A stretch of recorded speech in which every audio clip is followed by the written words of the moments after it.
In Return of the Jedi, Palpatine relentlessly tries to get Luke to strike him down and give in to the dark side of the Force. It seems like his plan is to have Luke fall to the dark side and kill him out of anger, right? Well, this is always something that seemed confusing to me. If Vader didn't block the blow, would Palpatine have actually let Luke kill him? Or would he have stopped the blade with the Force as he easily could have if he wanted to? Was his intention to simply instigate a duel between Vader and Luke so the winner could serve him? Well, as you guys know, Star Wars is a multimedia franchise with lore that is constantly evolving and changing as the years go by. However you feel about that, that's up to you as a fan. Within the context of Return of the Jedi, sure, there may just be one reason for Palpatine's plans. However, once we take a look at the larger Star Wars canon, specifically The Rise of Skywalker and the canon book Secrets of the Sith, we can pull together lore to answer the question that this video is about. Why did Palpatine want Luke to kill him? So first, before I get into the new canon lore and basically the current answer to the question of this video, I want to just take a look at the scene itself in Return of the Jedi. I want to do this because obviously when George was writing the story, he had his own intentions and ideas for what Palpatine's goals were. Palpatine's plan was to turn Luke to the dark side, plain and simple. He saw in Luke the potential that Anakin had lost due to the injuries he suffered on Mustafar, and he wanted to replace Vader with Luke. To achieve this, Palpatine needed to provoke Luke's anger and despair, pushing him to act out. He taunted Luke, knowing that while he set a trap for the rebel fleet, he also ensnared Luke. He told Vader his compassion for you will be his undoing. He will come to you and then you will bring him before me, fully aware that Vader wouldn't let Luke kill him. When Luke finally gave in and attempted to kill Palpatine, Vader blocked the blow. Then, during their duel, Luke fought to control his emotions. However, Vader struck a nerve by mentioning Leia and broke through Luke's defenses. Consumed by fear for his sister, he launched a fierce attack on Vader, defeating him just as Palpatine had planned.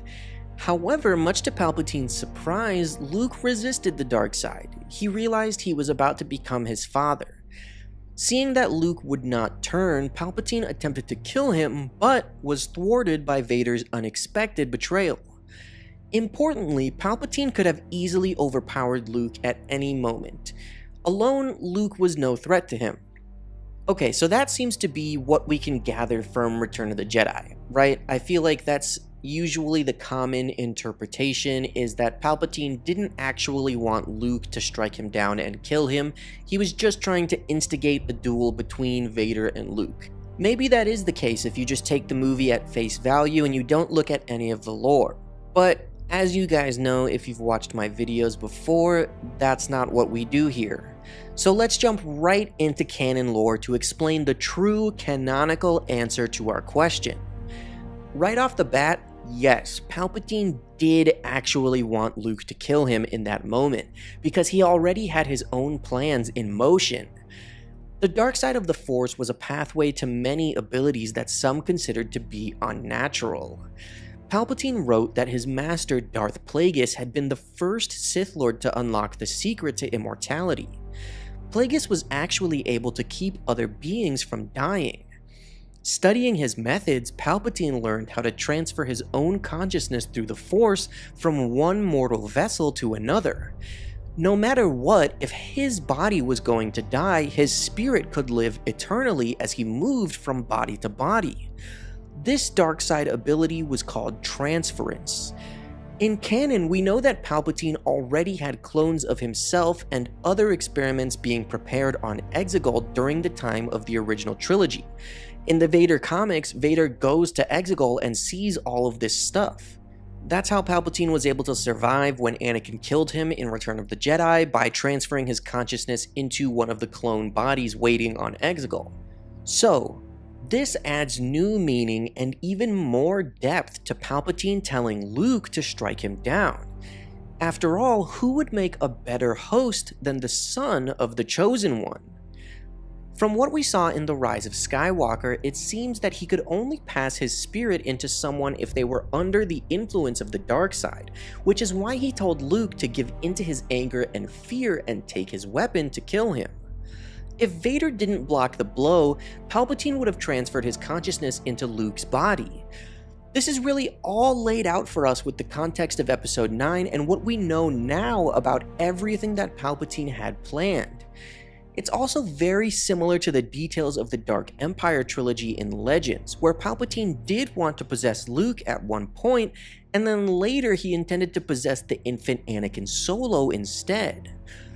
With all of this context given and transference being written into canon, now we know the real reason that Palpatine wanted Luke to kill him.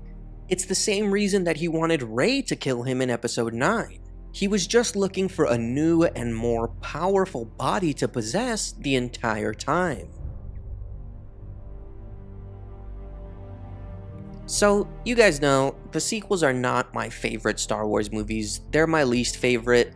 I've softened on them in recent years and I've tried to open up to them and just explore the lore, and that's kind of what this video is doing, just looking at the entire saga, putting canon lore together and adding new depth to some of the older details. So in terms of this lore specifically, yes, I do like it. Personally, I was always super confused about why Palpatine told Luke to kill him. I guess as a little kid watching Return of the Jedi, I didn't understand it because I figured if Vader didn't block the blow, Luke would have killed him. I know now that the common interpretation, most people probably just think that Palpatine was trying to instigate Vader and Luke to fight so that whoever won would be his new apprentice, and he assumed that Luke would defeat Vader. That was his whole plan the whole time, because Luke did beat Vader, and then Palpatine said, like, yes, kill him and be my apprentice and stuff, and that was his plan. But given the whole essence transference stuff, I think that is really cool, and with the context of Episode 9, even though, you know, Palpatine coming back, it's, you know, whatever, like, I don't really like him coming back in any capacity, it is cool to think that his intention the entire time was to transfer his consciousness into Luke's body. You know, I mentioned in the video that this may not be the context that George Lucas was intending when he wrote the story or the screenplay or whatever, you know, obviously because Star Wars has changed a lot and they're adding new lore every day into the canon, but this is something that I don't really mind. I like this. I think it's cool. I think it just adds more depth to Palpatine, that he had all of these plans in motion and all of this was going on, and maybe he did want to do that. Maybe that's what he wanted to do with Anakin.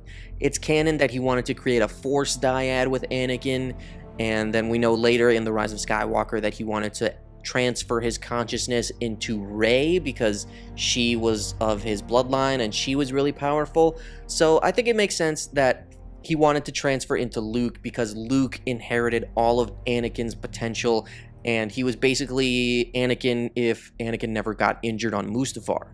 So I think that this is a great answer to this question.